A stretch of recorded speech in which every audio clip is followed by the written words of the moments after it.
Miqtë e mi, mirëdita dhe mirë se erdhën në transmetimin tonë të drejt për drejt, si çdo mesditë do jemi në shoqërinë e emisionit Me Zemër të Hapur, live drejt për së drejti, në ekranin më të madh informativ në vend, në televizionin News 24, por gjithë teleshikuesit e rregullt të emisionit tonë dhe që nuk janë përpara ekraneve, mund të na ndjekin live gjithë udhëtarët edhe në Radio News 24. Ditën e sotme do të flasim për një grua e cila është në moshën 39 vjeç dhe përpara shumë viteve ajo solli në jetë në një moshë adoleshente vajzën e cila sot është 22 vjeçare. Kjo vajzë 22 vjeçare deri në moshën 18 vjeç u rrit në fshatin Sos. Historia e kësaj gruaje që besoj shumica prej atyre që do na ndjekin në transmetim të drejt për drejt e ka parë si një këngëtare dhe një person i realizuar deri më sot. Ajo vërtet u realizua, por nuk jam krenare thot për të shkuarën time. Do të flas për pjesën e adoleshencës time.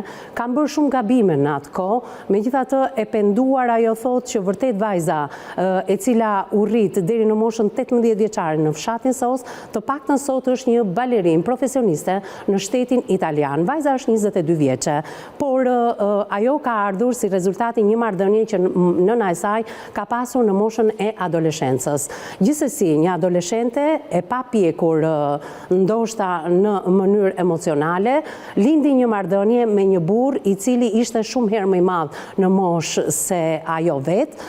Ajo i hikur nga familja, u mundua të punonte dhe të strehoi në familjen e këtij personi i cili ishte i vetëm në atë kohë, ishte i divorcuar nga gruaja, së bashku me të dyja vajzat ajo kishte shkuar në Itali. Megjithatë, marrëdhënia lindi dhe si rezultati i kësaj marrëdhënie kemi vajzën e cila sot është balerinë në Itali 22 vjeçe. Ne do njihemi pas pak se kush është kjo këngëtare. Ajo ka jetën e saj sot, por vajza 22 vjeçare i thot pse unë nuk jam si të gjitha bashkëmoshataret e mia, shoqet e mia, të cilat kanë nënën dhe babain. Vërtet babai është larguar nga kjo jetë, po kush është babai im? Pse unë mbaj mbiemrin tënd? Të gjitha këto do t'i sqarojmë drejt për së drejti nga ajo vetë në një lidhje të drejt për drejt nga shteti ku ajo jeton, punon, ka jetën e saj, është e martuar, ka fëmijë nga kjo martesë. Për më shumë na njeh materiali përgatitur nga kryeredaktorja e emisionit Me Zemër të Hapur Anela Kmataj.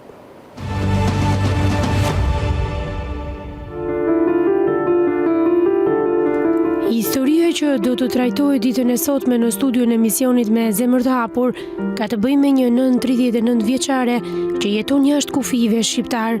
39 vjeçaria ka rrëfyer për redaksin se ka pasur një jetë shumë të vështirë, plot peripeci, që në moshën 16 vjeçare, pas një incidenti në familjen e orgjinës, ajo largohet nga banesa dhe strehohet tek një burr shumë herë më i madh në moshë se 16 vjeçaria, i cili ishte i divorcuar dhe babai i 2 fëmijëve. Mes të dyve nisi një lidhje dashurie e cila solli në jetë një fëmijë, e cila sot është 22 vjeç. Kanë kaluar shumë vite dhe vuajtje dhe jeta e 39 vjeçares mori tjetër rrjedh pas vdekjes së burrit që u strehua. Vajza u rrit në shtëpi të mbrojtur dhe sot jeton jashtë kufive shqiptar si një balerinë profesioniste, e cila me të drejtën e gjithë botës kërkon të njohë motrat e saj dhe të ketë një marrëdhënie me to. Ndiqni emisionin.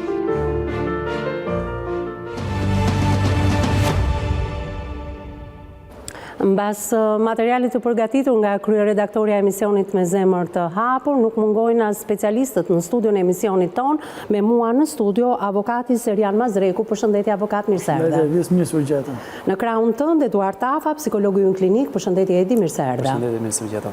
Është vërtet panel meshkujsh në studion e emisionit Me Zemër të Hapur. Më vjen mirë që do flasim për një temë sa aktuale, sepse jemi karakterizuar nga një shoqëri bullizuese në fakt paragjykuese, por ne do mbetemi brenda kuadrit të asaj çfarë ka ndodhur vite më parë, 22 vite më parë, por të gjitha barierat e paragjykimeve i ka hedhur tej një 39 vjeçare e cila është këngëtare, e realizuar në jetën e saj, por me një të shkuar që tashmë nga ajo e shkuar ka mbetur kujtimi i vajzës 22 vjeçe. Pra ka sjellë në jetë një vajzë, ajo ndodhet jashtë kufimeve të Shqipërisë, mbasi është realizuar si këngëtare në Zvicër, ajo ndodhet në një tjetër shtet. ka krijuar jetën e saj, ka fëmijët e saj dhe unë e përshëndes drejt për së drejti për audiencën, ata që e njohin edhe pse shumë modeste.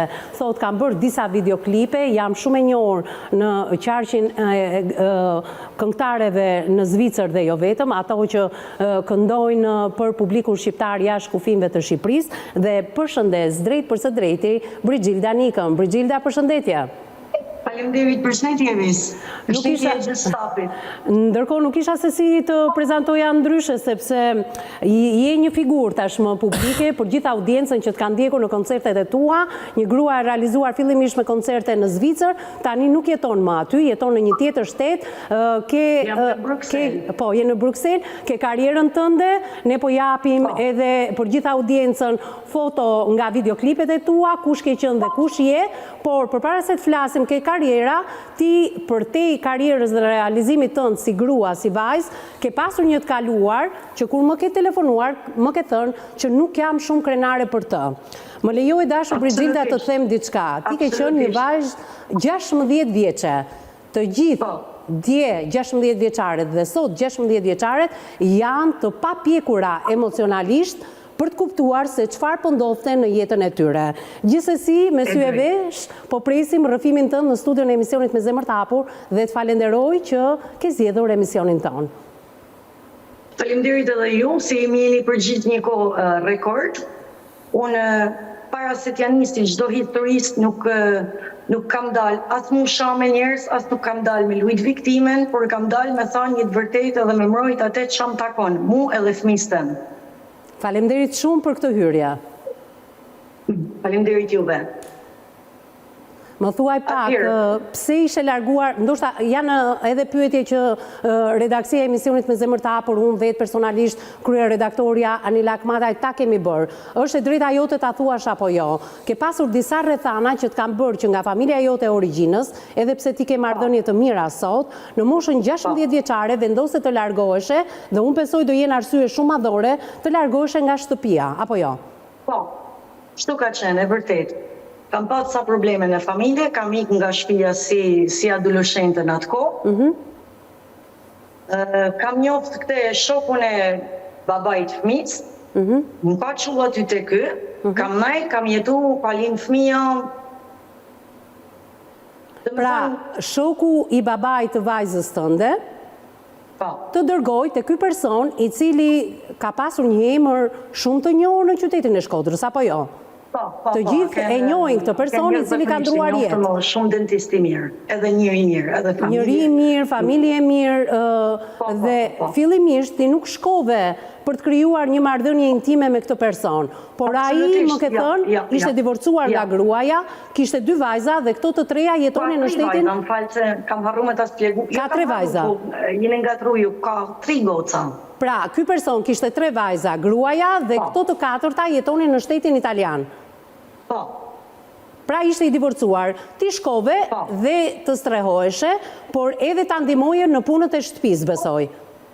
Duhej një grua, sepse ai kishte një profesion që ikte në mëngjes, vinte në mbrëmje dhe nuk kishte mundësi të kujdesej për veten e tij dhe për banesën, apo jo? Thjesht me i bë punë të shtëpisë ose me i hepuros në i xhami, i pastron në i xham, se ai nuk ka pas nevojë me dalë mëngjes edhe ndarkë, se ai ka pas klinikën në shtëpi. E ka pasur klinikën në shtëpi, po ishte i zënë me pacientët, pra nuk mundet të kujdesej dhe për banesën, apo jo? Po. Atëherë, në këtë moment ti kishe nevojë për strehim dhe për kundrejt strehimit i bëje këtë shërbim. Po. Aty si lindi marrëdhënia juaj? Më ka thënë që shumë e bukur, unë të dua, kam rënë dashni, të maj, kisha dashur si fëmijë prej tejet, atëherë kam pyetur a ke fëmijë? Ka pas 3 piktura, gocat e veta në mur. Edhe më ka thënë, jo nuk kam, jam i ndam, por nuk kam fëmijë. Mas ca kohësh ka thënë, po këto janë 3 gocat e mia, por nuk kam djalë. Po? Edhe kam shumë qejf që i kem një djalë, por djalë ose vajzë, në shumë se do ta kem me ty, do ta maj edhe do ta pranoj edhe nuk e kam problem. Do t'i gjindem fëmijës. Atëherë, le të flasim pak. Personi punonte gjithë ditën dhe klinikën e kishte në banesën e tij. Gruaja, thoni ju, dhe 3 vajzat jetonin në Itali. Pra ky ishte i divorcuar. Ishte i divorcuar, apo jo? Me punor, po i divorcuar, po.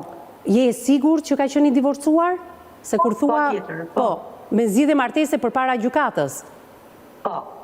Okej, nga familjarët e këtij personi i cili ishte disa herë më i madh në moshë se ty, për afërsisht, sa vite diferencë kishit? Në qoftë se ma lejon ta thuash në këtë transmetim. Unë them më shumë se 10 ose shqibje. Po mirë, mund të më thuash sa vjeç që kishte vajza, se aty e kuptojmë, se nuk është 10 vjet diferencë, por gjithsesi nuk ka Dhe më rëndësi. thënë gocën e vogël edhe sot e ka sa unë. Nuk po flasim për timen, po flas për 3 gocat e tij. Goca e vogël është sa unë. Sot. Ti e di e këtë fakt? Që vajza e vogël e ti e treta kishte moshën tënde? Pra i bie që ti nuk e pasur 10 vjet diferencë. Po. Ka pasur më shumë. Po. Po familjarët e ti, prindër, motra, vëllezër, kushërinj, vini në shtëpinë e këtij personi? Patjetër. Ja kam njoft motrat. Ai- Më kujtohet emri i njenës, po i të parës të vijemi Agetina. Po?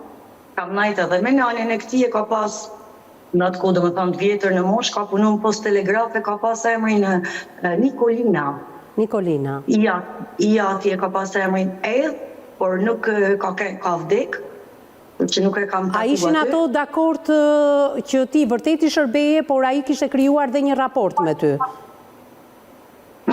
Nuk janë kënë plotësisht dakord, se domethënë gjithmonë, si të thojmë, atëherë kanë opinioni, nuk janë kënë shumë dakord, por që e kanë ditë që jam me te. Edhe më kanë shërbye, kam hangër, kam najtë me mua, kanë fole. Brigilda, Domethënë gjithmonë i ka vra ky opinioni. mënyra se si ai është qasur me ty, vërtet duke të bërë komplimentat e një vajze të bukur dhe ne prandaj dham fotot të marra nga videoklipet e tua se si ke qenë dhe kush je sot, do dalë më pas edhe te karriera jote, edhe te kënga jote e fundit, sepse më duhet të flas diçka në lidhje me tekstin. Ai të ka bërë komplimenta sepse edhe sot në moshën 39 vjeçare ti je një grua shumë e bukur. Faleminderit, trujt zoti.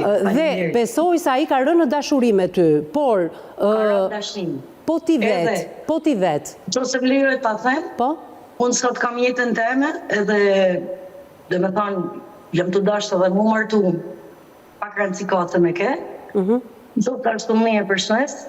Por, po du me të thënë, për jetën edhe kohën, për sa kam najtë në shtëpi ati personi, ai më ka majtë në shplak dorës. Ai sot ka vdek për mu, dritë ju bafë shpirti. Unë jam, po të thëmë edhe një herë, nuk kam kur gja, as me familjar, as nuk jem të dashtë mi ullë, as nuk du mu sha, as nuk du mu grime ta. Unë jam të lypë thjesht atësinë. Po të regojsh qytetare deri në fund, Brigilda, qytetare deri në fund duke dhënë mesazhe shumë të mira për audiencën tonë. Atëherë, Brigild, ti e doje këtë person? Si e shikoje si figurën e një babai, kishe nevojë për mbështetje të babait, që se kishe në ato momente, mund të më flasësh, a ka qenë kjo një dashuri e madhe për ty? Normal që e kam dashur, po. Është kjo një dashuri e madhe për ty sot? Sot i shoh gjonat me një sy tjetër, por edhe gjallë me pakenë sot, kisha pas tonë jetën në respekt. Po pse përfundoi? Shumë mirë. Pse përfundoi marrëdhënia juaj? Nga që ai ndroi jetë apo kush ishte arsyeja? Jo, është kënë shkaku i fëmijëve, se gocat i vishin shpesh në shtëpi për Italijet, i vishin me pushime, edhe sa herë që i vishin gocat më thote mu ky ose shkon në shtëpi tana ose xhej dikun që të flesh, që mos kena përballje të këqija me gocat. Edhe unë e kam pranuar atë fakt edhe sa herë që i kanë ardhur gocat, unë kam ikë nga shtëpia. Ka pas një rast që këta kanë ardhur në befasi dhe më kanë pa aty me këte. Po? E kanë fillu të bërtit, ma kanë përru policin. Kjo është, do të thënë me llafet pista, se nuk kam se pas E kuptoj, jo, mos i përmendim, nën kuptohen. Pra të kanë ofenduar për shkak të moralit. Po. Të ofendonin për shkak të moralit tënd, edhe pse ti nuk ishe fajtore. Atëherë, po, a mund të më thuash pak sa vjeçë kanë qenë vajzat në atë kohë? E vogla ku u kuptua, 16, 17 sa ishe dhe ti. Po të tjera, 2 më të mëdhajat? Pak ma male se unë e tjetra është e male fare, sa i bjen me kanë për zotën, kam hitash një llogarita. Kështu përfundoi marrëdhënia juaj, pra ti kur je larguar nga shtëpia e këtij personi, ishe shtatzan apo jo? Po. Sa muaj she ke qenë? 2-3 muajshe. 2-3 muajshe. E njoftove që unë kam betur shtatzan, po lind fëmijën tënë, çfarë do ndodhi me marrëdhënien tonë? Po, ai e ka ditë, ka dakord. Dhe si reagoi? Dhe si reagoi? M'fal, ai po? Si reagoi? E ka pritë shumë mirë, ka ardhur, ka pa në spital në Tiranë. Pra, ti kur e linde fëmijën, Pra, ti e linde fëmijën, ai erdhi në spital tek ty? Po. Ka bërë foto thua ti edhe me vajzën? Po.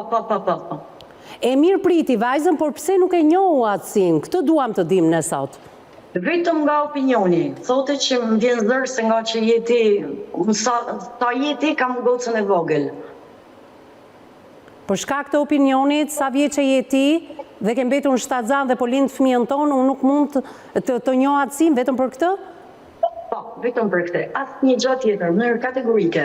Duke bërë një përllogaritje, ti ke qenë 17 vjeçë në atë kohë, apo jo? Po, 6 muajt kur e kam njoftë, këtë 7 muajt kam bë gocën. Domethënë, unë i kam bë 17 vjeçë me 15 dhjetor, gocën e kam lind me 23 janar 2017. E qartë. Gjithsesi, situata shumë e rëndë, Brigilda, ti një vajzë adoleshente, solle në jetë një fëmijë që partneri nuk ta njohu atësin dhe në ato kushte që ishe larguar edhe nga shtëpia jote për shkaqe të cilat nuk i ndan dot me ne, por që më ke thënë që nuk je shumë krenare për atë moment, vajzën e dorëzove në fshatin Sos, apo jo? Po. E vështirë, besoj. Edhe ta theksoj edhe këtë, edhe kur e kam lind gocën në spital, kur ai ka ardhur, ai ka parë, është bërë shumë e madhe në spitalin e Tiranës, është kanë Nën Tereza. Asistenti jem që e kam bërë më operacion se jam pak natyrë, që kam frikë, ditë si mu dukte në atë kohë, isha dhe e re, edhe kam insistu që dhe më thonë me lind fëmin me operacion. Ka ardhë televizori, ka ardhë Mirila Milori, më kanë marrë me kamerë dhe është bërë një program duket pa fillim, pa fund, të janë shumë vite, janë shumë gjërë, nuk e kujtoj, por që bë program, po sa që rritë veç për mu, e ka ardhë kamera në spital. E qartë. Pra gjitha televizionet të kanë ndjekur në ato vite, rasti ytë është bërë publik, përsëri po bëhet publik ditën e sotme. Luftë në Shkodër, kur e kanë pa këtë emisionin, më ka thjetë edhe televizioni Roza Pan. është kanë emision me telefonata, dikush delte të fshat, dikush shoshin atë, dikush... Plus kam dalë edhe në gazet për këtë rast e Panorama. Kur është kanë baba i Engjit, po flasë për Toninin që ka vdek, kur është kanë të pi kafe, kur ka kanë në klub të lagja të pi kafe, nuk e di, qaja që mund këtë pi, e gjithmonë blejt e gazet, e ka pa vedin aty në gazet. Aty mëra pa kanë fillu problemet, pse në qite, pse dole, jo po gocat, jo po më shojnë fëmija. E qartë. Unë e kuptoj që e ka dash me mbu më faj edhe mund, po. Ti të pakten, kur e dite që i pate fëmijët edhe po të shohin, po është edhe morali jotë, se është vitëm gabimi jem. Tonë si kam hi ati me zërë në shtimë. Aja është dashtë edhe ajë më kontrolu për moshën edhe reputacionin që ka pas me në jumë. Brigilda, e qartë. Brigilda, ditën e sotme ne po flasim jo vetëm për jetën tënde dhe duhet kuptoj njerëzit se sa të vështirë e keni pasur ju edhe pse ju njohin tashmë si figura të artit që keni kontribuar të zhdashur të mbjetosh në ato momente se një adoleshente që dorëzon fëmijën në fshatin Sos edhe vajza ka dalë në moshën 18 vjeçë nga fshati Sos, ti ke bërë karrierën tënde, i realizuar si grua, por duhet kuptuar që vajza e kalon fshatin Sos 18 vjeç, sot është 22 dhe ajo është një balerin profesioniste në Itali dhe jeta e saj po bëhet publike ashtu si edhe jeta jote. Kështu që duhet flasim pak për vajzën, duhet flasim pak edhe për ty. Sa e vështirë ishte vendimi që more për ta lënë vajzën në fshatin Sos? Sa e vështirë është të realizuar kjo Brigilda që je sot? Shumë vështirë ka qenë, edhe arsyeja që se nuk duhes me qajtë që mos të tojnë me i kush që ja pulun viktimen, ka qenë shumë e vështirë, e din shpirti jem. Edhe kur erdhi televizori që thash erdhi në spital, më kanë pyet, çfarë do më bëj me këtë fëmijë se ti je shumë e ri? I kam thënë, ndoshta e la në shtëpi fëmijës, por jo me e braktis kur të bëhem unë ndoshta dikushin, nëse bëhem, unë këtë fëmijë do ta marr. Po edhe letrat që i kam këto që jam në atil politik në Bruxelles, unë i ka parë e jam ja, ka qenë, për që i donë letrat në qofë se t'i japin, i kam thënë, për me marrë gocën time që kam, nga Shqipnia ta sjell këtu, të kem një jetë më të mirë, të jem më në Shkodër edhe për folën, edhe plus më kanë thënë çka kishe bën të ardhmen. Do e la muzikën, do gjej një njeri, do martohem se unë e kam shumë ëndër familje. Me të mirët e me të këqijat që kam. Kam ëndër që të kem familje, të kem një burr, të jem e mbështetur.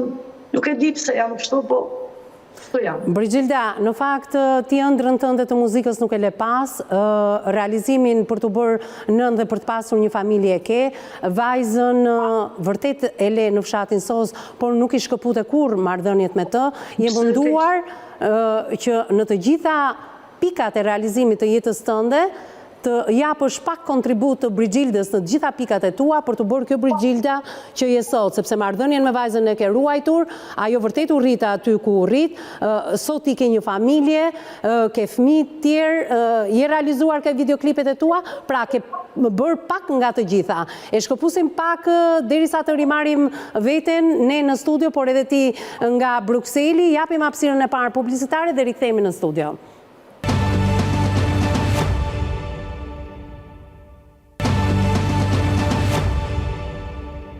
Mbas hapësirës së parë publicitare jemi drejt për së drejti me zonjën Brigilda Nika, e cila flet nga Brukseli.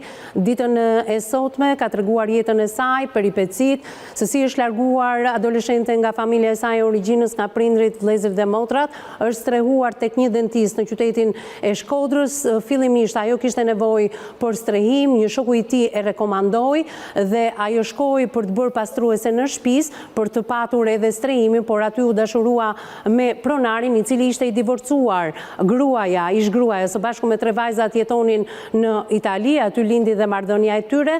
Megjithatë, ajo thotë që unë solla në jetë vajzën e cila sot është 22 vjeçe. Brigilda, thash, ti je realizuar pak nga të gjitha. Familjen sot e ke, vajzën për shkaqe të cilat ne i kuptojmë e çove në fshatin SOS, ndërkohë që edhe ëndrrën tënde të këngës dhe profesionin tënd e ke çuar përpara, ndoshta me videoklipe modeste më thua, por që ditën e sotme ne do flasim pak edhe për vajzën. Si ke ruajtur marrëdhëniet me vajzën kur ti shkoje për koncerte në Zvicër dhe vajza jetonte në fshatin SOS? Pra, si ruaja marrëdhëniet me të? Veç me telefon, tankohen, edhe kur e kam lënë punën në Zvicër, se kam punu ka 7-8 muaj, rregullisht, kam shku e kam po, kaq. Kur vije dhe e takoje vajzën? Jo është ta prefekte, jo si non, si kam sot këto 2 tjertë, i kam shtëpi, por nuk e kam humbur kur marrëdhënien. E qartë, pra, ti pasi linde dhe vajzën e le në fshatin SOS, marrëdhëniet me familjen tënde, me prindrit e tu që ishe larguar, u rregulluan, apo jo? Po, janë rregullu, po, kam marrëdhënie. Ato shkonin dhe e takonin vajzën, po ashtu edhe ti kur ktheheshe, e takoje vajzën, apo jo? Po. Dhe kështu marrëdhënia juaj mbeti e ngushtë. Tani, në takimet që bëje me vajzën, para se ajo të bëjë 18 vjeç, a mund të më thuash vajza të pyeste për babain, të pyeste se çfarë punë bëje? Më ka pyet edhe në syt burrit këtu, të më thonë tjetër, më ka pyet kisha dashur me e njoh, kisha dashur me e pa, unë kam çu edhe ajo ka shku edhe te vorri i tij. Por unë ja lypa mram një fotografi, po sot më ka tret telefonit dhe nuk e kam. I kam thënë tekstualisht si po ju thamë edhe ju, që e ka kënë burri mirë, ka kënë zotni, kur e kam njoftë ka qenin dam, më ka dasht, më ka mojt mirë, ke lindi, ka art, ka pa, mashgjin, me dhurata, me lek, më ka ndihmu, më ka program. Sa vjeç ka qenë vajza kur të ka pyetur? Sa vjeç ka qenë vajza kur të ka pyetur? Edhe tani, edhe këto mujt e fundit, të kohët e fundit. Jo, herën e parë që i detyruar t'ja tregosh, sa vjeçe ka qenë vajza? Sa ajo ka qenë fshatin SOS, apo jo? Po. Sa vjeçe ka qenë? Po, mund të kenë 12, kur është ba me kuptu, sa e 65, ka pasë si me pytë. Pavarësisht se mund të shku tankojme me gocën dhe të shtëpia të një. Po, Brigilda, a është e vështirë që ti të realizohesh e vetë dhe ndërkohë vajzat jetonte në fshatin SOS? A ishte e vështirë? Pa tjetër, normal, pa tjetër. Megjithatë, kur ajo bëri 18 vjeç, se sot është 22, përpara 4 viteve ajo e la fshatin SOS. Dhe është realizuar po në fushën e artit si ty, si një balerin profesioniste dhe jeton në Itali, apo jo? Jo, ajo ka dal balerin që nga fshati SOS. Po pra, 18 vjeçe... Ka një konkurs dhe ka Po, 18 vjeçe ka dal nga fshati SOS, apo jo? Nga fshati SOS ka dal 18 vjeçe, kam gabim? Po, ka dal 18 vjeçe, po, ka dal balerin nga aty. Po pra, se aty marrin edhe një lloj profesioni, shkollohen, ajo doli balerin që aty, pra u realizua brenda fshatit SOS, këtë dua të them, brenda këtij institucioni, që... Dhe më thonë, jam shumë e kënaqur edhe prej atje se e kanë rrit mirë, dhe jo se është goca ime, po është për imen, është të lëmet fëmijët mojnë, është... Unë se disë, më besoj që e kam gocë, është realizuar nga gjitha gjërat. Shiko, është periode, është punëtore, është... Nuk e di që të them, di në gjutë huj, nuk kam koment. Jo sa është fëmija jenë. Dhe gjitha falenderimet... Kuj tjetër, edhe me pa një oftë, kështu do të kisha folë. Dhe gjitha falenderimet i shkojnë fshatit SOS. Fshatit SOS, edhe zotit malë që më ka ndorë, që ma ka rujtë vajzën, mos me shku da, mos e... E qartë. Pra, marrëdhëniet me familjen tënde u rregulluan, vajza doli një balerin nga fshati SOS, ka një edukat për të cilën ti e krenare, fal edhe këtij institucionit të rëndësishëm, por në këto 4 vite vajza jeton në Itali dhe ka dashur të takojë motrat. Çfarë ka ndodhur? Ajo, më ka thirrë për dje në telefon vajza, më ka thënë mam ku je, kam thënë jam në shtëpi se më punoj këtu. Nuk ka rëndësi se çfarë po bëj një punë shteti. Edhe e kam djalit, e kam pas të smur me këto, si quhet lija e qenit, me këto puqat, edhe jam detyruar me nejt në shtëpi, për mi bërë shërbim me kënë tankuaj me djalin edhe me gocën tjetër që kam. Më ka marrë telefonin dhe më ka thënë mam, a i e lirshme, a ke njerëz aty apo i në punë? Kam thënë jam në shtëpi edhe fal. Edhe më ka thirrë, tuk jajt në pikat lotit. Ka thënë, mam, i kam shkru ems, dhe më thënë gocës madhe të Toninit. I kam shkru, i kam thënë, si je, a je mirë, unë jam Engji, isha dashur një pa, me ju taku, që kërkoni, ka thënë kja prej nesh. I ka thënë goca, kur gjo në kërkoj, unë jam balerin, profesioniste, kisha pas shqip një uftu, mund të vini edhe shqip një shpaqe, sa ajo nuk flet edhe me dialektin tim. Sa ajo është vinë dhe rritë në Tiranë edhe flet komplet si jo. Edhe i ka full italisht atyne, sa ata janë përgjigj italisht, njëra gocë, në falë. Dhe ato i ka refuzuar? Jo, i ka shkru, i ka thonë që na nuk kena motër me këtë mi emër, edhe ti duket nuk je motra jonë, se nuk du me shtu gjas mi rënë qafë kërkuj, por e ka bloku.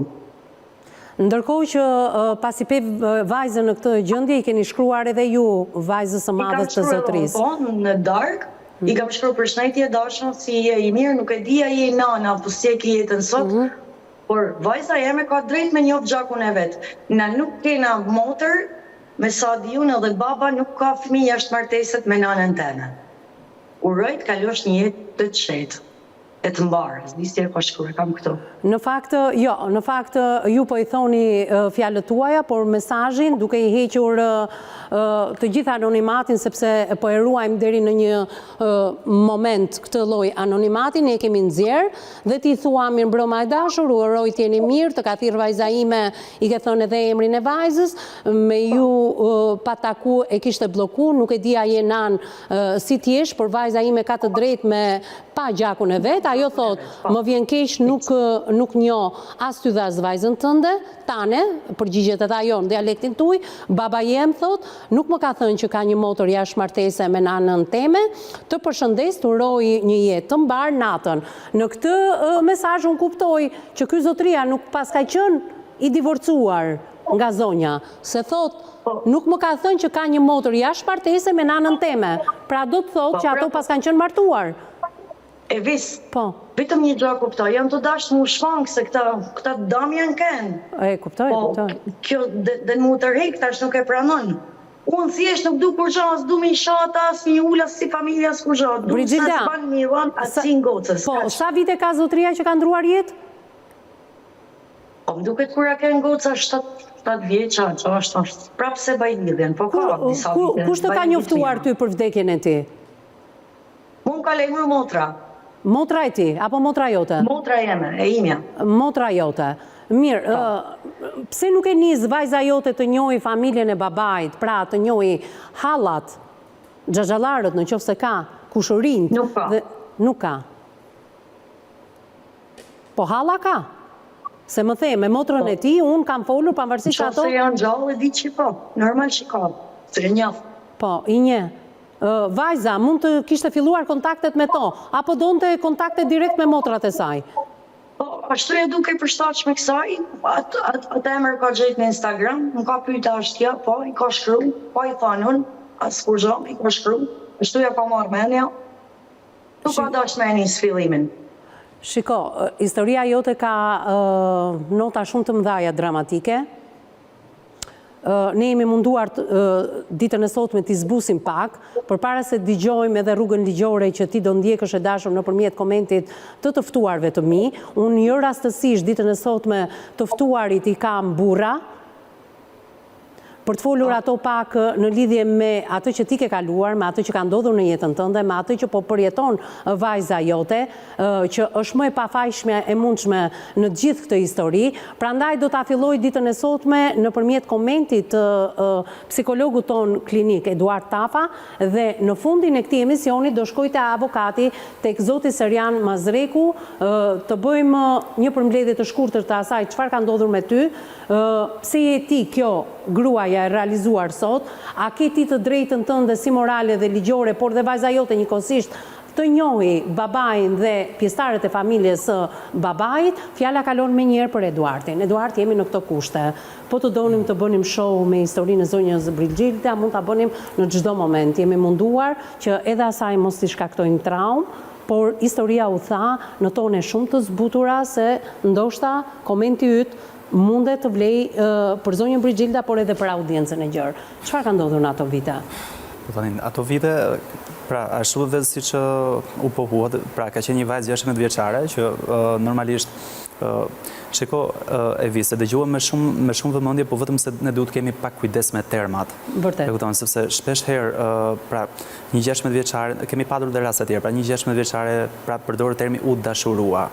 Pra, shpesh herë duke i zbutur pak disa gjëra, do të thënë, duket sikur po i justifikojmë pak. Pra, një 16 vjeçare në dashuri me një 42 vjeçare, sidomos në kohën që i përket, do të thënë, pra, kur janë tepër të vështira të kuptojnë këto lloj marrëdhëniesh. Pra, mund të jenë zgjidhje momentale, mund të jenë alternativa.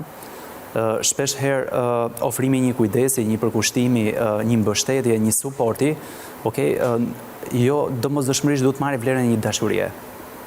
Pra, në një moment të saktë. Brigilda nuk ka qenë e dashuruar. Ka qenë një 16 vjeçare që tha në të gjitha aspektet, qoftë për mbrojtje, qoftë për figurën e babait që më mungonte, qoftë për gjithçka tjetër, unë u dorëzova emocionalisht këtij personi. Eksaktësisht, sepse... Ra prej komplimentave që merrte, sepse e ka trajtuar mirë, zonja e thotë edhe bravo i qoftë. Kjo është një gjë e rëndësishme që është trajtuar mirë, sepse Brigilda për shembull edhe në komunikimin e sotëm, pra e shikon kaluarën jo si një, po them, një të kaluar që kalon një gjurmë, pra nuk e shikon si dramë. Edhe kjo është një gjë e mirë që ajo me kalimin e viteve ka përpunuar, ka ditur ta përpunojë dhe ta mbështesë veten emocionalisht, sepse ka ikur nga Shqipëria, ka emigruar, është në një vend tjetër, ka krijuar një karrierë, ka krijuar një punë, ka një familje, pra është përpunuar në mënyrë natyrale kjo pjesë. Por flasim në kushte, pra, një 42 vjeçare, do të thënë në drejtim të një 16 vjeçare, normalisht kjo diferencë apo distancë moshe bën dhe një lloj distance fuqie për sa i përket këtij raporti që mund të jetë krijuar. Dhe shpesh herë këto persona të cilët kanë pranë vetes, do të thënë vajza kaq të vogla, arrin shpesh herë për shkak të ndoshta edhe autoritetit edhe mundësisë që mund të ofrojnë po them lehtësirave të tjera që kanë me kalimin e kohës, bën dhe pak manipulues kulturës, sepse duken si qasje tepër të buta, por fshehin, po them, problematika më pas. Atëre, përveç trajtimit të mirë, këtu kemi një moment emocional shumë të fortë, të cilin duhet japim mesazhet tona, se si ky zotëria shumë herë më i madh në moshë, që kishte vajzën e tretë bashkëmoshatare me vajzën me të cilën në fillim i ka kërkuar që të mbetej shtatzan dhe të sillte në jetë një djalë, por që fati e desh të sillte përsëri një vajzë, apo jo? Prandaj që unë mendoj që pak, po them, bët komplekse në këtë drejtim, duke parë dhe mënyrën se si janë përgjigjur dhe vajza, pra nga mesazhet që lexuam, sepse pra, në atë kohë Brigilda ka patur të njëjtën moshë me vajzat e zotërisë. Edhe ka një pjesë tjetër e historisë që ende nuk dihet, nëse i ndjeri pra në atë kohë e ka biseduar me familjen që ka patur, ka qenë i ndarë me familjen, pra cilet kanë qenë raportet e tij me vajzat, pra ka pikpyetje të mëdha në këtë histori. Ka pikpyetje, sepse normalisht nëse është një histori e patreguar, ashtu siç thotë edhe vajza nëpërmjet një mesazhi, nëse është një histori e patreguar, normalisht ato kanë ruajtur pjesën e të drejtës, pjesën anonime për të qenë të distancuar. Po, patjetër, në çdo moment, po Brigjild. Faleminderit avokatit auto. Jo, është psikologu klinik Eduard Tapa. Faleminderit. E kanë ditë gjithë kujshia, gjithë Shkodra, minorë janë thës nuk hinë, unë nuk po rrej, është një vajzat kanë ardhur, po, vajzat kanë ardhur surprizë dhe kanë gjetur, po. Gocat. Po, edhe kanë gjetur Brigildën në shtëpi. E kanë ditë gocat, sa unë kam fëmijë me këtë. Po. Që të kuptoni, nuk po vëmë në dyshim apo në pikpyetje atë që thot Brigilda, po unë po them që informacioni që mund të jetë marrë nga vajzat, është marrë nga babai i tyre apo jo, sepse është shumë ndryshe. Brigilda. E pyesim? Po, ka një konotacion, ja t'ja shpjegoj, ka një konotacion edhe një qasje totalisht ndryshe kur pra merret në rrugën nga prindi në drejtim të fëmijës, edhe një informacion që merret po themu në formë të përgjithshme që mund ta marrësh jo nga ambientet familjare, por mund ta marrësh nga shoqëria apo rrethi apo mjedisin në cilin jetojnë. Shiko, vajzat vinin shpesh, tha Brigilda, dhe në një moment kur vajzat e lajmëronin babain, ai thoshte shko fli diku tjetër, derisa të ikin vajzat dhe do rikthehesh përsëri tek unë. Një herë që vajzat erdhën surprizë babait, më kanë gjetur aty dhe më kanë sharë fjalë të cilat ajo i kurseu. Eksaktësisht, pra, po kjo është pikërisht ajo që dua të them, që pra ka qenë. A ka qenë transparent babai me vajzat? Eksaktësisht, pra, mënyra pra si është transmetuar kjo pjesë, se përderisa ka bërë, pra, është parë si problematike që qëndrimin e të njëjtin ambient dhe i Brigildes dhe i vajzave të ndjerit, pra që sot jetojnë në jashtë vendit, pra kjo është pak komplekse, sepse nëse kjo marrëdhënie do ishte, po themi në termat të thojza, pra e thënë, e pranuar publikisht apo privatisht nga pjesa tjetër e familjes, mendoj që do ishte një ambient pak më i qetë dhe më pranues edhe për Brigilden brenda familjes tyre të madhe. Por vetë fakti që nuk e dim se si është transmetuar apo promovuar kjo pjesë nga babai tek vajzat, kjo e ka bërë pak më të komplikuar, gjë që sot vuhet prapë akoma kjo pasojë që vajzat nuk dëshirojnë të bëjnë një takim me motrën e tyre nga babai. E qartë. Pra, një element tjetër që është më rëndësishme në këtë moment, edhe meqense kemi edhe Brigilden drejt për drejt, mendoj që është vajza, sepse pra është shumë e rëndësishme mënyra si punot pak psikologjikisht me vajzën, edhe nga ana Brigildes si mamaja e saj, por edhe nga nevojat specifike që mund të ketë edhe për një suport më profesional, ndoshta një takim me psikologun, për arsye sepse nga bisedat që ne dëgjuam, për shembull vajza ka shfaqur po them një pikpyetje mbi identitetin e vet personal. Sepse normalisht në adoleshencë njeriu kalon disa faza ku një nga fazat më të rëndësishme është identiteti kundrejt konfuzionit, që është një pikë shumë e rëndësishme, sidomos kur ne përmbledhim edhe nga shkolla psikosociale që ka 8 fazat e vetë, është një ndër fazat kryesore nëpërmjet cilet secili prej nesh kalon. Dhe normalisht është ndjenja e përkatësisë, pra ka shumë pikë pyetje mbi veten e vet se pse vajza duke patur maman apo edhe rrethin tjetër familjar që janë linja e babait, asnjëri nuk është interesuar për të. Pra, asnjëri nuk i ka ofruar një ndihmë për ta nxjerrur pikërisht nga aty dhe për të rritur në një ambient pak më bashkëkohor, më familjar, më emocional. Por në këtë drejtim ne duhet të falenderojmë pamas për një punë të shkëlqyer që bën edhe shtëpia e fëmijës, është një staf që duhet falenderuar gjithmonë kur ne kemi raste të tilla, sepse i kanë ofruar. Fshati SOS ka pasur asistencë psikologjike, duke ditur edhe psikologët e këtij fshati që ndër vite kemi një bashkëpunim shumë të madh me emisionin. Jo vetëm që japin dashuri, jo vetëm që japin mbështetje, jo vetëm që kanë përkujdesje, po e kanë pajisur dhe ato kanë nën edhe teze, pra në qoftë se të gjithë fëmijët e botës kanë një nën, por edhe gjyshet për familjet e tyre, në fshatin SOS ka një nën dhe një teze, Por njëkohësisht Brigilda thotë që të gjithë familjarët e mi, edhe unë vetë, shkoja dhe takoja dhe nuk e kam këputur asnjëherë marrëdhënien me vajzën. Vetëm duhet të prisni moshën 18 vjeçare për ta nxjerrë nga fshati. Okej, por është gjithmonë kjo pjesa që një vajzë edukuar me profesion, me gjuhë të huaja, e mirë shkolluar, e mirë edukuar. Prandaj po them që është rritur në një ambient që ka shumë tjerë që kultivon dhe dalin me shumë asete vlerash pikërisht nga dy. Prandaj duhet ta falenderojmë edhe si institucion që merret me rritjen dhe edukimin pikërisht e target grupit. Në qoftë se e vure re Eduard, unë jo më kote thash kur ka qenë pyetja e parë e vajzës tënde në lidhje me identitetin e saj dhe atë pjesën konfuze që ti sqarove pak më përpara dhe Brigilda thotë nuk jam mirë me data, po do ketë qenë diku nga mosha 12 vjeçë. Është kjo mosha e dur edhe për t'ia thënë, por edhe që fëmia të pyesit kuptoj çfarë po ndodh? Mosha 12 vjeçë është fiks, po themi fillimi i adoleshencës. Është mosha 12 deri në 18 që është fiks periudha që sapo thash, që është identiteti ku drejt konfuzionit, ku njeriu kalon disa dilema morale pikërisht në atë moment, dhe normalisht i ndodhur në një midis të tillë janë shumë pyetje apo pikpyetje të cilët i drejtojnë drejtim të vetes, po dhe personave të cilët mund shkojnë të atakojnë apo edhe kujdestarëve që mund të jenë brenda shtëpisë së fëmijës.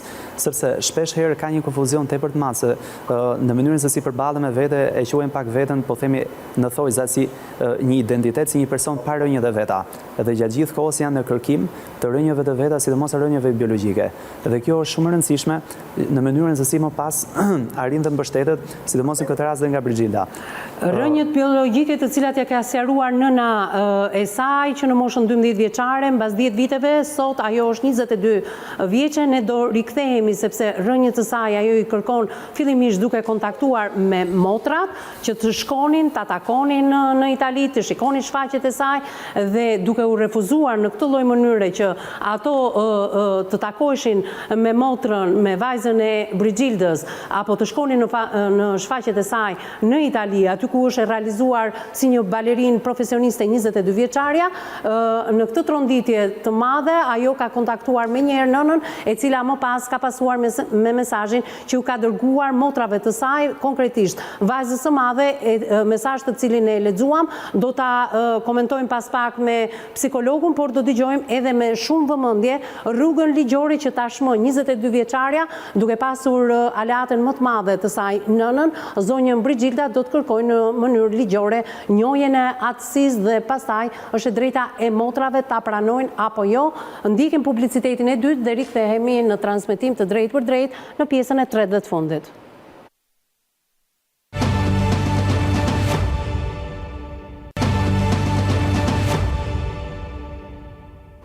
Mbas hapësirës së dytë publicitare jemi drejt për së drejti në pjesën e tretë dhe të fundit. Brigilda, më dëgjon? Në fakt i ke edhe 2 fëmijë, një vajzë dhe një djalë. Si është marrëdhënia e vajzës 22 vjeçare me motrën dhe me vllajin? Super, shumë mirë. Po me partnerin që pret martohesh, si është marrëdhënia e vajzës? Shumë mirë. Shumë mirë. Shumë mirë. Më bëhet qefi për këtë. Atëre, dëgjojmë pak psikologun të përfundoj komentin e tij në lidhje me gjithçka që deklaruam ditën e sotme në këtë studio. Edi. Prandaj, ajo që duhet vazhdojë ishte pikërisht kjo. Pra në këtë fazë që ndodhet edhe vajza, pra është një gjë shumë pozitive dhe që ajo ka gjetur një nga rënjët e saj biologjike, siç është mamaja në këtë rast është Brigilda, edhe mendoj që një attachment, pra një lloj attachimi me Brigildën do ndihmonte shumë për të bërë atë ripërdëritjen psikologjike, për të forcuar reziliencat e saj të forta, do të thënë që të vazhdojë të ndihet e plotësuar, sepse kontakti me maman do krijojë një mundësi shumë të mirë për të bërë dhe një regulator emocional, pra mbi gjendjen e saj apo borsinë apo braktisën e saj emocionale që e ka patur ndoshta nga e kaluara e saj, do ndihmonte shumë pikërisht në rritjen edhe të vetbesimit, të sigurisë, të ndihej më e fuqizuar, që për çdo gjë ajo ka një kontakt dhe ka një person që për të ndarë të gjithë fëmijët e saj në jetën e saj, por edhe në momente që mund të ketë gjëra, domethënë të natyrës për të ndarë ndoshta edhe një hall, e ka gjithmonë maman e saj që është aty dhe për të dhe për çdo gjë tjetër. Jeta është e gjatë dhe normalisht do ju ofroj një hapësirë të gjatë për të arritur për shënuar secila në fushat e saj sukseset, për ndërtuar familjet e tyre dhe për të pasur gjithmonë krah për krah njëra tjetrës dhe pse jo të jetë një familje shumë e madhe në Me pak fjalë duhet përgatitur 22 vjeçarja ndoshta për një refuzim që mund t'i bëhet gjatë kësaj kohe kur ajo kërkon identitetin e saj, sepse Brigilda dhe vajza do ta ndjekin nga rruga ligjore, por nuk është vetëm çështja ligjore, sepse fillimisht vajza ka kërkuar të kontaktojë me motrat për të ndarë një kafe, për të parë një shfaqje, s'kërkon asgjë më tepër se sa. Kjo duhet parë në dy pikpamje, pra kërkesa është e drejtë, por normalisht në anën tjetër kanë dhe ato një plan apo një mendim sa i përket të gjithë kësaj kërkese që është bërë nga vajza në këtë rast. Po pse duhet refuzuar vajza që tek e fundit nuk ka faj në asnjë moment për këtë situatë? Vajza është person... Që nuk pyeti babain e vajzave, as nuk pyeti nënën e saj për të ardhur në këtë jetë, askush nuk e pyeti. Prandaj, kur ne u nisëm fillim, bëm pak, domethënë, parashtruam që babai biologjik i vajzës, në fakt babai biologjik i gjitha vajzave, nuk e dim se sa i qartë ka qenë dhe sa... I qartë ka qenë ai? Sa i qartë ka qenë me vajza tjera. Dua një djalë, ose pse më nxore në gazetë, nuk e njoh atësinë sepse unë kam një emër të mirë në qytetin e Shkodrës, tani ai ka qenë i qartë dhe shumë i pjekur madje për të bërë gabime të tilla. Por ka ndruar jetë edhe nuk mund ta rëndoj më shumë se kaq. I ndjeri pra në mënyrën se si ka krijuar, se kemi të bëjmë pra me një rast kur ka patur vajzën e vet 16 vjeçare dhe në krahun tjetër ka arritur të krijojë një marrëdhënie dhe një familje me një 16 vjeçare tjetër. Pra, dhe kjo gjë që në varet gjithmonë mënyra si është transmetuar në çfarë rrugë informacione ka shkuar deri ke vajza tjera dhe si është pranuar, sepse edhe vajzat kanë pas një nënë, mbi cilën kanë diskutuar dhe mund të jetë një vendim i unifikuar familjar ky lloj qëndrimi që mund të kenë edhe sot. Pra për të mos njohur dhe për të mos takuar. Dhe shqiptarët, shoqëria jon është shumë paragjykuese. Dhe unë e di që zonjën Brigilda mund ta paragjykojnë, por ne mund t'i themi disa gjëra që u treguam të kujdesshëm edhe më sot. Mund të thonë që po, ka qenë fajtore Brigilda, që e ka ndarë nga gruaja, a ishte martuar me 3 fëmijë, por audienca harron se sa vjeç ishte ky person me reputacion dhe sa vjeç ka qenë zonja Brigilda në atë kohë. Dhe këtë nuk e flasim, se po të flasim për një 16 vjeçare sot dhe të tregojmë historinë e Brigildës sot në kohën që ne flasim në 2025, do kishte një qasje ndryshe opinioni publik. Po flasim për disa vite përpara. Patjetër pra, sepse shoqëria në atë kohë ka qenë e papërgatitur për jo vetëm për t'i pranuar, domethënë, të tilla marrëdhënie, por normalisht as në optikën më të mirë që mund të kishte persona më liberale e saj kohë, sidomos nga vendi ku është kryer, do ishte shumë e vështirë të pranohej, se praktikisht janë dy mosha tepër të largëta, pra janë dy mosha që i përkasin dy breza jo të ndryshëm, po themi dy shekujve të ndryshëm.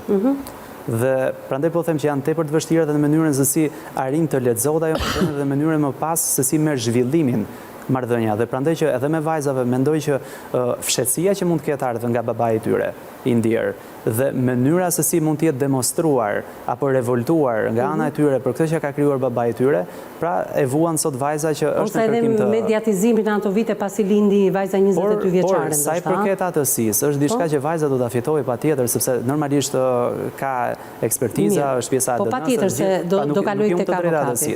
Por është çështja, domethënë, sfondi. Më duhet të dal pak regjia tek mesazhi që vetë Brigilda i ka çuar vajzës së madhe të zotërisë menjëherë pas refuzimit që i ka bërë motrës së saj 22 vjeçare. Them motra sepse janë motra pavarësisht a i njohin apo jo si të tillë. Tani, ky është komunikimi i Edi, besoj se mund ta komentojmë përgjigjen e vajzës së madhe të zotërisë ndjer. Po.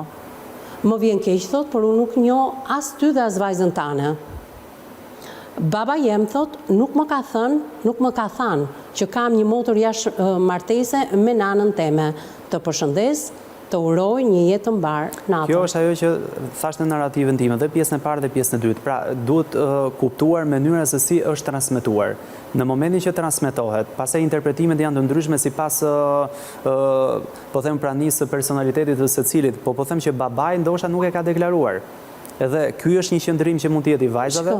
Po, se ne po flasim për përgjigjen, po më bëri diçka përshtypje në fund fajze, në fund fare të Brigildës, por vajza ka të drejtë me pa gjakun e vet, jo me njoh gjakun e vet, me i pa, me i taku. E kupton? Dhe nuk besoj domethënë të kishte këtë lloj përgjigje. Pra, kur unë kërkoj me të pa, me të njoft, me taku, për me pa se kush jam unë, që unë jam motra jote, atëherë besoj se mundet edhe të ma plotësojë këtë lloj dëshire, edhe pse është një e drejtë e 22 vjeçares. Atëherë, unë mendoj po e zbresim pak... Nga dëshira, tek e drejta ka shumë diferencë. E zbresim pak edhe në nivel pak, po them akoma dhe më të qetësuar, edhe për qetësuar pak situatën, që Të paktën vajzat, nëse do kishin pas një minimum mirë kuptimi, mund ta kishin pritur në një takim në një kafe thjesht edhe për diskutuar, ndoshta disa fjalë edhe për të shprehur drejt për drejt me njëra tjetrën. Pa refuzon edhe përballjen fizike. Refuzimi përballjes fizike, çfarë do të thotë? Tregon që ata nuk kanë asnjë lloj kurreshje dhe nuk duan të kenë asnjë lloj kontakti, sepse minimalisht mendoj për shembull që sot çdo kush apo secili që do gjenden në një situatë të tillë, në një mesazh të tillë, minimalisht do kishte kurreshje që të vije përballë këtij personi dhe të dinë ndoshta edhe një të vërtetë më të madhe.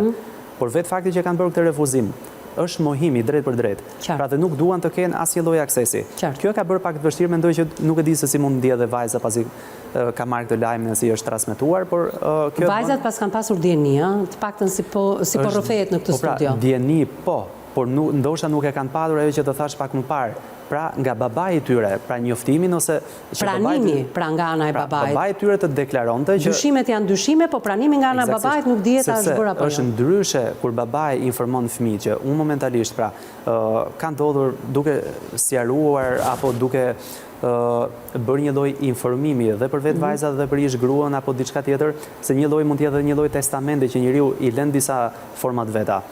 Por duke qenë se babai ndoshta ka mbajtur gjatë gjithë kohës të mbyllur, të izoluar si rast dhe të shkëputur nga pjesa tjetër e familjes, mund të ketë iniciuar pikërisht edhe këtë përgjigje. Faleminderit Edi për të kaluar tek avokati, tek Serian Mazreku. Rasti vështirë? Rasti vështirë, rasti përsëritur në Shqipërinë, në gjykatat tona.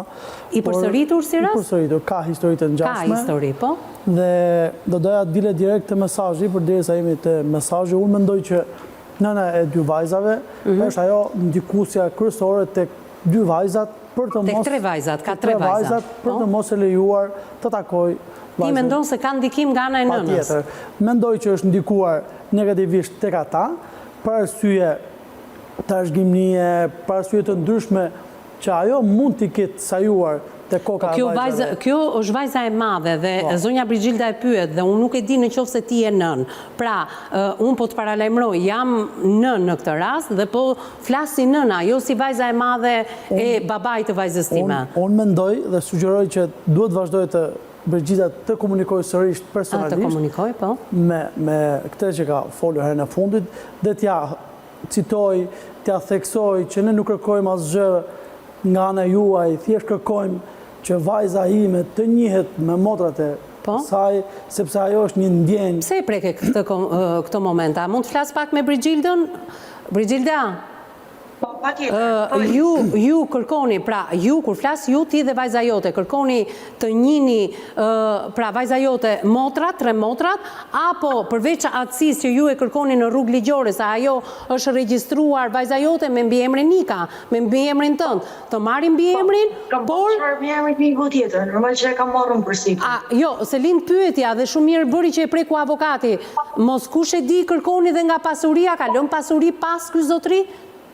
Nuk e di se që ka lanë pasuni, në qovë thashtë në rrugë ligjore, edhe pse jo, por mos me gjykojnë kërkush, se unë me padasht pasuni, ose me pas punën këtu, të leku, ma shumë se të tyra, edhe të opinioni, unë ja kisha lanë vajzën të dhera ati, nuk e kisha që, nuk kisha prit tash kur ka vdek.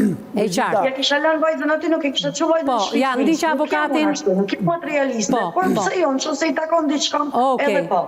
Brigida, nëse është kjo atëhere, dhe ti e pranon që po nëse është mundësia, nga ky moment ndahen rrugët nga vajza jote me tre vajzët e zotrisë ndjerë, po? Që që nuk është hyrje e mirë kjo. Pse? Ajo po flet me zemër të hapur. Ajo thot, unë dua të marrin mbiemrin, ajo të ketë një atësi, të bëhet një analiza DNA-je, të jetë pjesë e trungut familjar, dhe pse jo, thot, nuk qoftë se... ligjore për përfitimin e atësisë... Se tash, jo me zërë, në shiko, Serian, po flet Brigilda këtu, nuk po flet vajza. Vajza ndoshta refuzon, nuk do. Unë po kërkoja që t'i bëj, që të plotësoja dëshirën e vajzës. Dhe dëshira e vajzës kërkohet në këtë rrugë. Që kjo t'i thot që ne nuk kërkojmë asgjë, thjesht një takim. Pastaj, se çfarë të favorizon ligji, leja e ligjit pas marrjes së... Po pse flasim për dëshira dhe jo për të drejta? Unë dua të flas për të drejtë. Të drejtat kush janë? Të drejtat ligjore, vajza do t'i përfitoj pas vendimit gjykatës. Kodi i familjes e jep të drejtë që të marri përfitoj atësin. Si mund të ndodhi? Përderisa vajza është madhore, sipas kodit të familjes, mund t'i drejtohet vetë gjykatës, ku të kërkoj njojën atësis.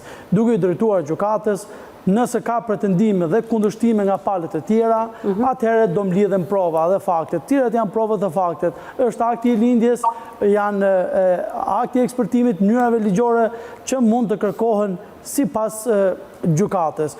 Por, përsa i përket përfitimit të njojës së atësisë, është shumë e thjeshtë për të arritur nga vajza jote. Por, ajo çfarë doja të citoja më shumë mund, është ajo ndjenja mes motrës... Ja, para se të dalim tek ndjenjat. Atëherë, Brigilda, sa vite ka zotëria që ka ndruar jetë?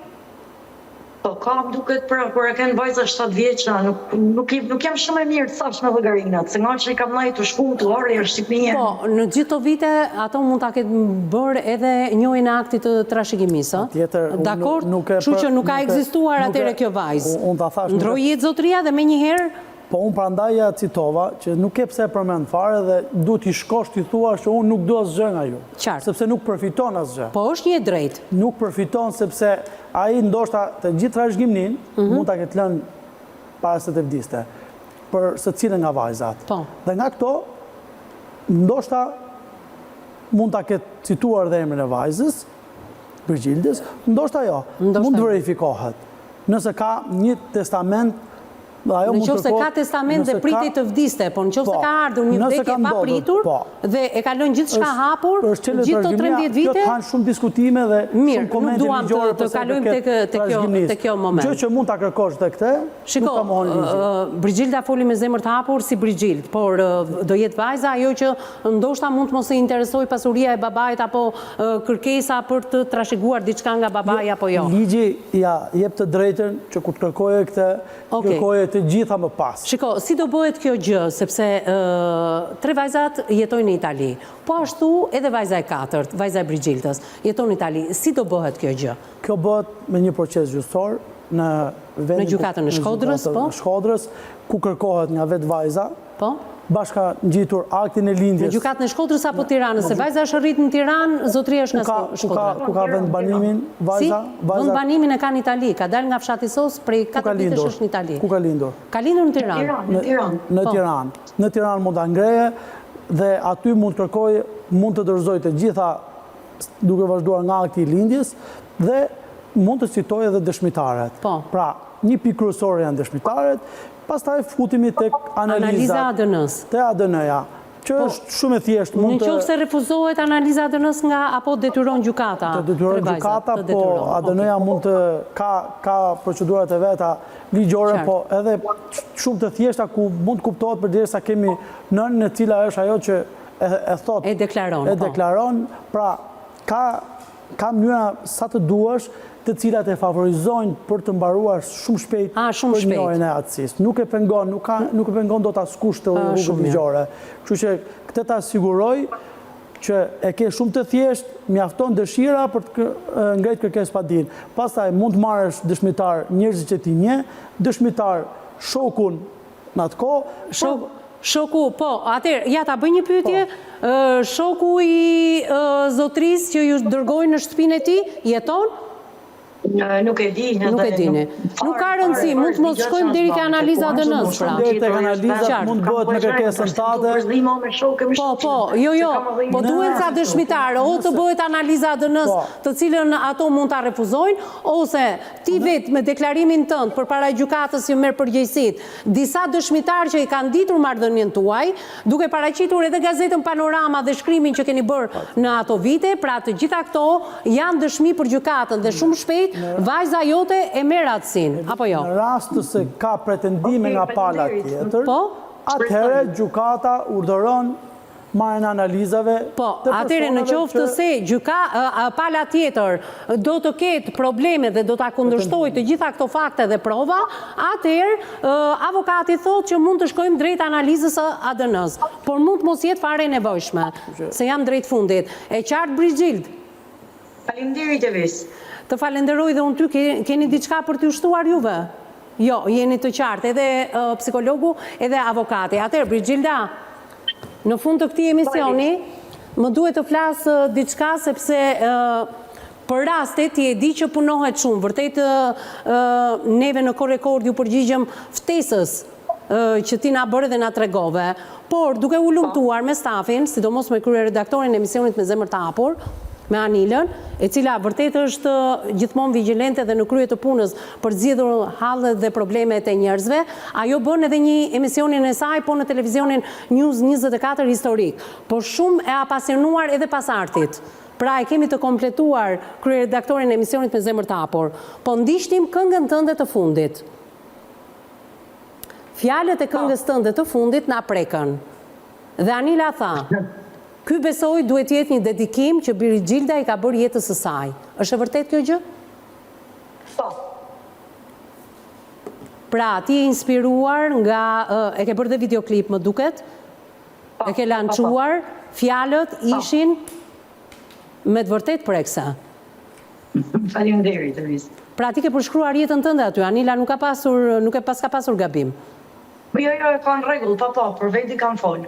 Pra duke zbërthyer jetën tënde, duke punuar shumë me rastin tënd, duke dëgjuar edhe videoklipet e tua edhe për mbajtjen e teksteve, ne kuptuam që në këngën e fundit ti kishe dedikuar jetës tënde këto vargje.